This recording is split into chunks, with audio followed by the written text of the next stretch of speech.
오늘의 주뉴스입니다. 내년에 적용될 최저임금이 결정됐습니다. 최저임금위원회는 밤샘 협상 끝에 내년 최저임금을 올해 8,350원보다 2.9% 오른 8,590원으로 의결했습니다. 일본의 반도체 수출 규제가 이어지는 가운데 한국과 일본의 양자 간 실무 협의가 오늘 일본 도쿄에서 열립니다. 미국을 방문 중인 김현종 제2차장은 한미일 고위급 협의에 일본은 아직 답이 없다고 말했습니다. 유엔군 사령부가 한반도 유사시 전력을 제공할 국가에 일본을 포함한다는 방안이 추진되고 있다는 관측이 나와 논란이 일고 있습니다. 국방부와 유엔사는 일본을 전력 제공국으로 제한하지도 않았고 일본이 요청하지도 않았다며 가능성을 일축했습니다. 미국 행정부가 북한이 영변 핵시설의 전면 폐기와 핵 프로그램의 완전한 동결에 동의할 경우 석탄과 섬유 수출 제재를 유예하는 방안을 검토하는 것으로 전해졌습니다. 이 방안이 효과가 있을 경우 사실상의 종전선언과 연락사무소 설치도 검토 대상에 포함될 것으로 알려졌습니다. 국회 예산결산특별위원회가 6조 7천억 원 규모의 추경안 심사에 돌입합니다. 여당은 일본의 수출 규제에 따른 대응 예산 3천억 원을 추가한다는 방침입니다. 초복인 오늘은 전국이 차차 맑아지겠고 서울 28도, 대구 30도 등 어제보단 높아지겠습니다. 경기 동부와 강원 영서지방은 대기 불안정으로 오후에 소나기가 내릴 것으로 예상됩니다. 안녕하십니까. 굿모닝 MBN입니다. 최저임금을 심의 의결하는 사회적 대화기구인 최저임금위원회가 밤샘 협상 끝에 내년도 최저임금을 시간당 8,590원으로 의결했습니다. 2.9% 인상인데 1988년 최저임금 제도가 도입된 이래 역대 세 번째로 낮은 인상률입니다. 취재기자 연결해서 자세한 소식 들어보겠습니다. 전민석 기자 전해주시죠. 네, 어제 오후 시작된 내년도 최저임금 결정 논의는 13시간 만인 오늘 아침 5시 반쯤 끝났습니다. 밤샘 협상 끝에 내년도 최저임금은 올해보다 240원, 2.9% 오른 8,590원으로 결정됐습니다. 월급으론 179만 원을 조금 넘습니다. 노사 양측의 최종 요구안은 각각 6.3% 인상된 8,880원과 2.9% 인상된 8,590원이었습니다. 표결에서 경영계안이 27표 가운데 15표를 얻었고 노동계안이 11표를 얻었습니다. 급격한 최저임금 인상이 산업 현장에 부작용을 가져왔다는 여론과 정부 여당마저 동결론을 주장한 상황이 경영계에게 유리하게 작용했다는 평가입니다.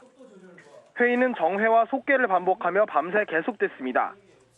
특히 근로자위원 간에도 서로 의견이 갈리면서 논의가 길어진 것으로 알려졌습니다. 최저임금위원회는 고용노동부 장관에게 오늘 결정된 최저임금안을 제출할 예정입니다. 고용노동부 장관이 이의 신청 절차를 거쳐 다음 달 5일까지 최저임금액을 고시하면 내년 1월 1일부터 바뀐 최저임금이 적용됩니다. MBN 뉴스 전민석입니다. 일본 정부의 수출 규제 조치가 나온 후 한일 양국은 오늘 일본에서 첫 공식 만남을 갖습니다. 그런데 이 만남을 두고 우리는 협의라고 말하고 있고 일본은 설명회라는 용어를 사용해 시작 전부터 신경전을 벌이고 있습니다. 당장 해결책이 나오기는 어려워 보입니다. 이병주 기자입니다. 일본의 수출 규제 조치 이후 첫 한일 당국자 만남이 오늘 오후 일본 도쿄에서 비공개로 열립니다. 우리 측은 산업통상자원부 무역안보과장 등 5명이 참석하고 일본도 경제산업성 안전보장무역관리과장 등 5명이 나섭니다. 우리는 애초 국장급 만남을 요청했지만 일본 측이 난색을 보이며 과장급을 고집해 격이 낮아졌습니다. 만남의 성격을 놓고도 양국은 시각차를 보입니다. 우리 정부는 양자 협의로 규정하고 있지만 일본은 경위 설명이 이루어지는 실무진 설명회에 불과하다는 입장입니다. 양국 간 첫 만남의 격을 낮추려는 일본 측 의도가 엿보입니다. 우리 정부는 이번 협의에서 일본 조치에 대한 우리의 의견을 전달하고 구체적인 설명을 요구할 계획입니다. 또 이번 협의를 시작으로 보다 격상된 국장급 논의도 추진할 방침입니다. 한일 전략물자 수출 통제 관련되는 협의에서는 이런 부분들에 대해서 일본 측에 소명을 요청할 그런 예정입니다. 하지만 이번 사태가 촉발된 강제징용 등 과거사 문제를 실무자선에서 논의하는 게 사실상 불가능해 자칫 일본의 명분 쌓기에만 활용될 수 있다는 우려도 나옵니다. MBN 뉴스 이병주입니다. 일본의 수출 규제 대응을 위해 우리 당정청은 대책회의를 열고 피해 기업 지원에 3천억 원을 긴급 투입하기로 했습니다. 미국을 방문한 김현종 청와대 국가안보실 2차장은 미 고위 관계자들과 만나 사태 해결 방안을 논의했습니다. 신재우 기자가 보도합니다. 민주당과 정부, 청와대는 어제 고위 당정청 협의회를 열고 일본의 통상보복 대응 방안을 논의했습니다. 협의회에선 일본의 수출 규제 3대 품목과 추가 규제가 예상되는 품목을 중심으로 기술 개발 지원을 위해 긴급 예산을 투입하기로 했습니다. 일본의 수출 규제 대응을 위해 긴급히 추진해야 할 사업을 중심으로 최대 3천억 원 수준의 예산을 추경 심사 과정에서 반영하기로 했습니다. 청와대는 대일 특사에 대해서도 구체적으로 수면 위로 올라오면 말할 수 있을 것이라며 기존에 논의된 바 없다보다 진전된 반응을 보였습니다. 한편 미국을 방문 중인 김현종 청와대 국가안보실 2차장은 멀베이니 백악관 비서실장 대행을 비롯한 미 고위 관계자와 잇따라 만남을 갖고 이번 사태 해결 방안을 논의했습니다. 김 차장은 미국이 한미일 고위급 협의를 하려는데 한국과 미국은 매우 적극적인 반면 일본 쪽에선 답이 없다고 밝혔습니다. 또 미국 측도 이번 사태가 장기적으로 가면 좋을 것이 없어 문제를 빨리 해결했으면 한다는 입장을 표명했다고 덧붙였습니다. 다음 주엔 유명희 통상교섭본부장이 미국을 방문해 일본 수출 규제와 관련한 대미 여론전을 펼칠 예정입니다. MBN 뉴스 신재우입니다. 성폭행 혐의로 긴급 체포된 배우 강지환 씨의 구속 여부가 오늘 결정됩니다. 강 씨는 술에 취해 기억이 안 난다고 했는데 법원이 어떤 판단을 내릴지 주목됩니다. 김순철 기자가 보도합니다. 배우 강지환 씨가 오늘 오전 11시 수원지법 성남지원에 출석해 구속 전 피의자 신문을 받습니다. 지난 9일 자택에서 외주업체 여성 2명과 술을 마신 강 씨는 이들이 자던 방에서 한 명을 성폭행하고 다른 여성을 성추행한 혐의를 받고 있습니다. 이들은 소속사 직원 등과 회식을 한 뒤 2차 술자리를 가졌던 것으로 조사됐습니다.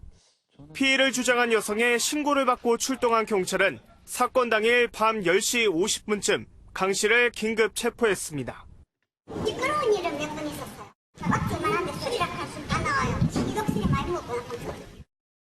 피해 여성 가운데 한 명은 잠에서 깨보니 강 씨가 다른 여성을 상대로 성폭행을 시도 중이었다고 진술한 것으로 알려졌습니다.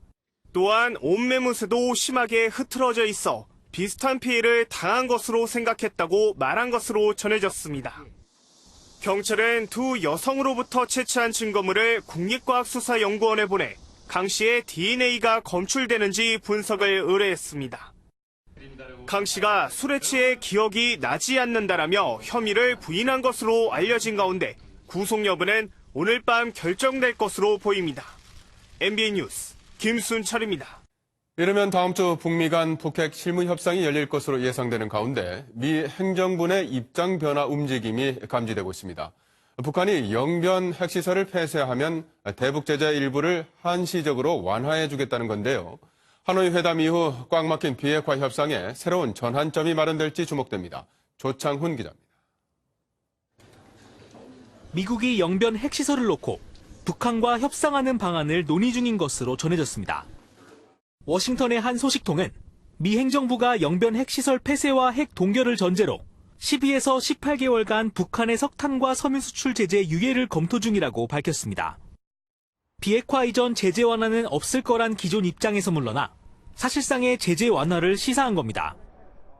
소식통은 진전이 있을 경우 다른 시설로 범위를 넓히거나 유예 기간의 연장도 가능할 것이라고 덧붙였습니다. 제재 유예 외에도 평화선언이나 연락사무소 설치 등도 검토 대상에 포함된 것으로 알려졌습니다. 북미가 신뢰를 검증할 기회이지만 검증과 사찰 방법을 놓고선 양측의 날카로운 신경전이 예상됩니다. 북한이 합의를 지키지 않으면 즉각 제재가 복원되는 이른바 스냅백 조항이 적용될 거란 전망도 나왔습니다. 스티븐 비건 대북 특별대표가 최근 언급한 유연한 접근이 구체화될 수 있을지 다가오는 북미 실무 협상에 관심이 쏠리고 있습니다. MBN 뉴스 조창훈입니다. 일본은 참전국이 아니기 때문에 당연히 여기에서 빠져 있습니다. 그런데 우리도 모르는 사이에 미국이 일본을 전력 제공국에 포함시키려 한다는 얘기가 들려왔습니다. 어찌된 일인지 김도형 기자가 취재했습니다. 해마다 주한미군 사령부가 발간하는 주한미군 전략 다이제스트입니다. 여기에 유엔 사령부가 한반도 유사시 일본과 지원 및 전력 협력을 지속한다고 돼 있습니다. 사실이라면 전쟁 등 유사시에 일본 자위대가 유엔군 깃발을 들고 투입될 수 있습니다. 국방부는 즉각 반박하고 나섰습니다. 원문과 번역본 내용이 다르게 되어 있는 것으로 알고 있습니다. 원문을 참고하시면 이해가 되실 겁니다.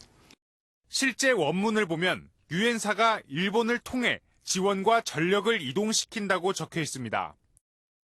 일본의 유엔사 지원과 유사시 군사 집결지 역할을 하는 후방기지 7곳이 있어 여기를 통한다는 의미로 번역 과정에서 오역이 발생한 겁니다.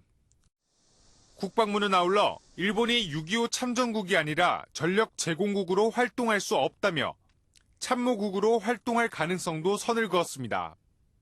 참모 활동으로 유엔사 요원으로 활동을 할 경우는 당연히 우리 국방부와 협의해야 가능합니다.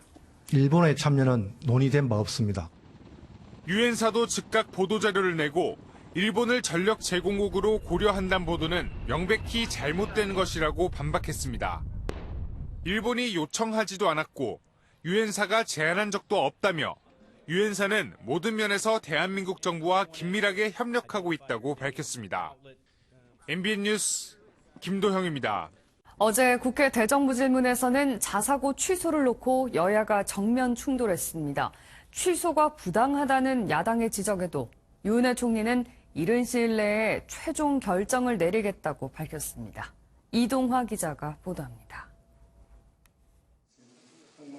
대정부질문 초반부터 자사고 취소 지정을 뒤집으려는 야당의 공세가 매서웠습니다.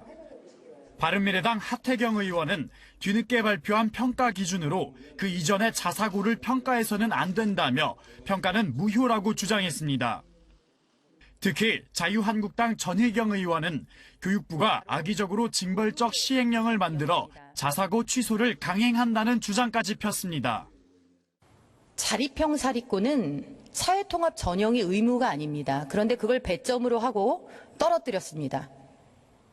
반면 여당 측은 입시 학원화로 문제가 된 자사고를 다시 일반고로 복귀시키는 것이라며 야당의 무효화 공세를 일축했습니다.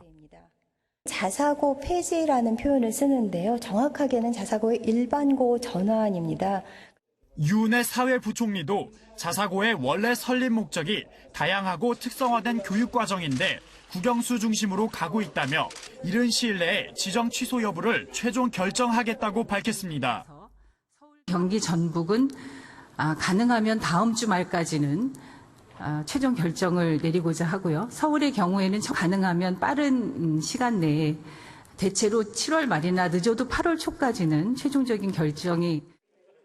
다만 유 부총리는 자사고 축소에 대한 우려를 의식한 듯 일반고의 역량을 높일 종합대책을 8월 초에 발표한다고 해명했습니다. MBN 뉴스 이동화입니다. 국회 예산결산특별위원회가 오늘부터 6조 7천억 원 규모의 추경안 심사에 돌입합니다.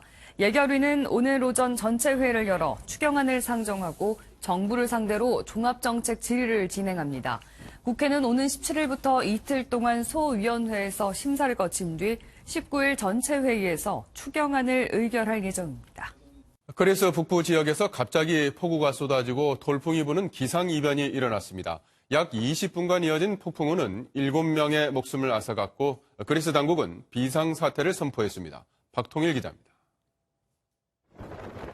거센 바람과 함께 쏟아지는 폭우로 한 치 앞도 분간하기 어렵습니다. 레스토랑 안에 있는 사람들은 갑작스러운 폭풍우로 오도 가도 못하는 처지가 됐습니다. 현지 시각으로 지난 10일 밤 그리스 북부 휴양지 할키디키에 강풍과 우박을 동반한 폭풍이 몰아쳤습니다. 폭풍우는 고작 20분가량 지속됐지만 마을은 말 그대로 쑥대밭이 됐습니다. 폭풍우가 지나간 자리, 사방에는 나무가 쓰러져 있고 주택과 건물 지붕이 무너져 내렸습니다. Εμείς καθόμασταν κάπου εδώ πέρα σε ένα μαγαζί πιο κάτω, το οποίο δεν έμεινε καθόλου, δεν διαλύθηκε εντελώς σε 10 λεπτά, δεν έμεινε τίποτα. όπως βλέπετε και γύρω μας. 워낙 강한 세기 탓에 인명피해도 속출했습니다. 해변에선 캠핑 차량이 뒤집히면서 체코 관광객 2명이 사망했습니다. 쓰러진 나무에 깔려 러시아 남성과 아들이 목숨을 잃고 레스토랑 차량이 넘어지면서 루마니아 여성과 아들이 숨지는 사고도 있었습니다. 20명이 넘는 부상자가 발생했고 여성 1명은 중태인 것으로 전해졌습니다.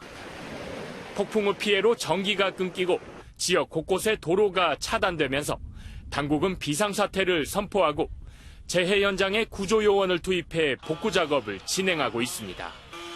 MBN 뉴스 박통일입니다. 발레는 가장 우아한 무대 예술로 불리는데요. 최근엔 백조의 호수 같은 우아한 전통 발레는 물론 탱고 음악으로 색을 입힌 퓨전 발레가 관객들의 시선을 모으고 있습니다. 조이로 기자입니다. 강렬한 원색의 옷을 입은 발레리나가 탱고 선율에 몸을 맡긴 채 무대를 수놓습니다. 탱고를 연주하는 건 오케스트라가 아닌 소편성 앙상블입니다. 발레리나 김주원이 주인공을 맡은 탱고 발레 공연입니다. 흰 발레복을 입고 우아한 춤을 추는 전통 발레와 달리 발레에 탱고와 재즈, 뮤지컬 요소까지 섞었습니다. 발레하고 탱고는 사실 많이 다르지만 그 드라마를 몸으로 표현하고 이야기들을 담아내는 과정은 비슷하더라고요. 탱고 발레가 새로운 느낌을 주는 색다른 발레라면 다음 달 한국을 찾는 러시아 상트페테르부르크 발레 시어터의 백조의 호수는 전통 발레입니다. 170cm가 넘는 큰 키를 극복하고 세계적인 발레리나가 된 이리나 코레스니코바는 백조의 호수가 전통 발레의 맛을 느낄 수 있는 최적의 작품이라고 말했습니다.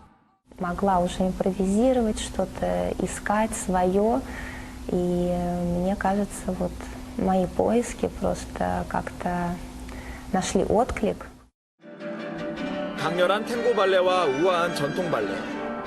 발레의 두 가지 매력이 관객들을 기다립니다. MBN 뉴스 조이로입니다. 다우지수가 연방준비제도의 금리 인하 기대와 보험주 강세 등에 힘입어 사상 처음으로 27,000선을 돌파했습니다.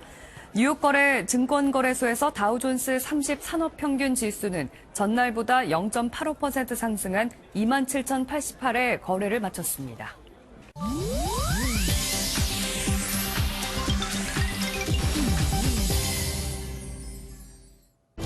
인터넷 와글와글입니다. 투철한 장인 정신을 가진 직원의 실수로 탄생한 위험한 케이크가 눈길을 끌고 있습니다. 나뭇잎과 귀여운 조랑말에 맞춰 초록색 크림으로 정성스레 꾸며진 케이크. 실은 대마초 잎과 빨개진 눈으로 연기를 내뿜는 조랑말인데요.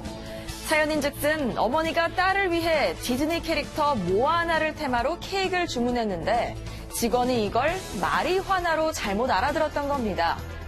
다행히 모녀는 맛있게 먹고 촛불도 불었다며 유쾌한 후기를 전했는데요. 누리꾼들 역시 디테일을 살린 빵집 직원도 대단하다며 재미있다는 반응을 보였습니다. 방금 보신 케이크처럼 언뜻 보기엔 아름답지만 위험한 연못의 정체가 드러나 놀라움을 주고 있습니다. SNS에서 시베리아의 몰디브로 인기몰이 중인 이 연못. 영롱한 청록색 물빛으로 입소문을 얻으면서 웨딩 사진이나 화보의 명소가 됐는데요. 알고 보니 인근 화력발전소에서 나온 금속 산화물로 가득 찬 위험천만한 곳이었다고 합니다. 발전소 측에서는 피부 알레르기 등을 일으킬 수 있다며 경고했지만 여전히 방문객이 많다는데요. 혹시라도 여름 휴가지로 염두에 두고 계셨다면 다시 한번 생각해 보시는 게 좋겠네요. 지난 6일 안산에서 한국인 청년들이 평화의 소녀상에 침을 뱉는 등 위안부 할머니를 조롱하는 사건이 일어나 충격을 줬는데요. 할머니들은 사과를 하면 선처하겠다는 입장이었지만 청년 4명 중 1명이 사과를 끝내 거부한 것으로 알려져 비난을 일고 있습니다. 이 청년은 사과를 하는 대신 벌금을 내겠다는 식으로 이야기한 걸로 전해졌는데요. 이에 나눔의 집은 엊그제 할머니 6명을 대리해 4명에 대한 고소장을 제출했습니다. 경찰은 다음 주 이들을 소환해 추가 조사를 진행하겠다고 밝혔습니다. 그룹 슈퍼주니어의 강인이 데뷔 14년 만에 팀에서 자진 탈퇴했습니다. 강인은 자신의 SNS를 통해 자신 때문에 겪지 않아도 될 일들을 겪는 멤버들을 위해 결정을 내리게 됐다고 밝혔는데요. 끝까지 자신을 배려해준 멤버들과 회사에 감사 인사를 전하고 싶다며 승승장구하기를 응원하겠다고 덧붙였습니다. 2005년 슈퍼주니어 멤버로 데뷔한 강인은 그동안 폭행과 음주운전 뺑소니 등의 사건에 휘말리며 오랜 시간 그룹 활동에서 제외됐습니다. 인터넷 와글와글이었습니다. 다음은 굿모닝 월드입니다. 불과 몇 시간 만에 집 안팎이 이렇게 변해버린다면 정말 허무할 것 같은데요. 기습적인 폭우가 들이닥쳤던 스페인으로 가보겠습니다. 흙탕물에 차들이 휩쓸려 있고 도로는 찢겨져 나간 듯 형체를 알아볼 수 없는데요. 스페인 나바라 지역의 모습입니다. 수시간 동안 기습폭우가 쏟아졌는데요. 강수위가 급격히 높아졌고 이에 강둑이 무너져 내려 물난리가 났습니다. 아무런 경보 없이 갑자기 들이닥친 폭우에 피해가 컸다는데요. 하루빨리 복구되길 바랍니다. 경찰의 테이저건을 맞고도 멀쩡한 사람이 있다고 합니다. 경찰을 당황케 한 이 사람, 누구였을까요? 미국 주유소 옆의 한 편의점. 경찰과 덩치 큰 남성이 대치합니다. 난동 부리는 걸 멈추지 않던 남성. 결국 경찰이 테이저건을 발사하는 상황에까지 이르는데요. 그런데 남성은 끄떡없이 다시 일어나 경찰에게 달려듭니다. 결국 여러 명의 경찰 제압 끝에 상황은 종료됐는데요. 알고 보니 이 남성, 미국 프로풋볼 선수였습니다. 음주운전을 하고 편의점에 들어가는 걸 경찰이 발견했고 붙잡고 보니 이 남성이었다네요. 소방대원들의 긴 노력이 있었기에 가능한 일이었습니다. 수시간 끝에 아이를 구출해냈다는데요. 화면으로 만나보시죠. 이곳은 중국 장쑤성. 플래시를 비춰 사람들이 좁은 우물가 안을 내려다봅니다. 한 아이가 울고 있는데요. 끈을 내려줬지만 잡지 못합니다. 아직 2살밖에 되지 않은 아이가 우물에 빠졌는데요. 굴착기 4대로 주변 땅을 파내고 배관을 잘라봅니다.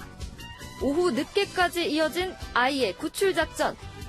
마침내 한 구조대원이 폭 40cm의 작은 배관을 거꾸로 진입해 아이를 구조해냅니다. 할머니와 놀다가 갑작스럽게 우물에 빠졌다는 이 아이. 큰 부상 없이 구조돼 다행입니다. 지금까지 굿모닝 월드였습니다. 삼복더위 중 첫 번째 복날 초복이지만 심한 더위는 없겠습니다. 장마전선이 남쪽으로 물러나면서 오늘은 북쪽의 찬 공기의 영향을 받기 때문인데요.